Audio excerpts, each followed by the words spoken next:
All right, let's talk about Google's Antigravity. This platform could literally change the game for developers. So, get this. You could build a whole app from just one prompt. Seriously, that's the promise here.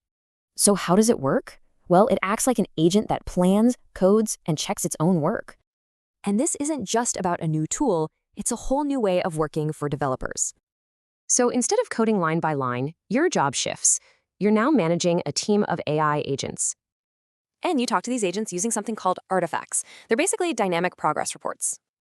So forget digging through logs. You'll be looking at plans, diagrams, even screen recordings. But okay, with all this power comes some pretty big risks, and you absolutely need to know them. One expert put it bluntly, it could delete your entire project in just seconds.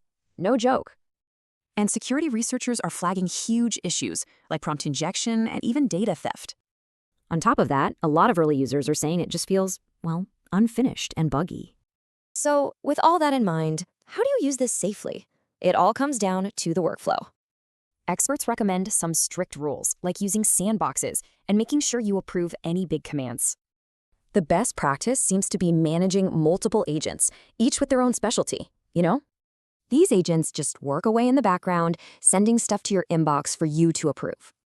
This whole model points to a massive change in how we're going to build software from now on. It's basically democratizing development. It lowers the bar so anyone with an idea can build an app.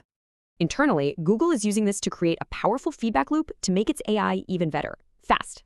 Which leaves us with a huge question. If the agents are doing the building, what's left for us?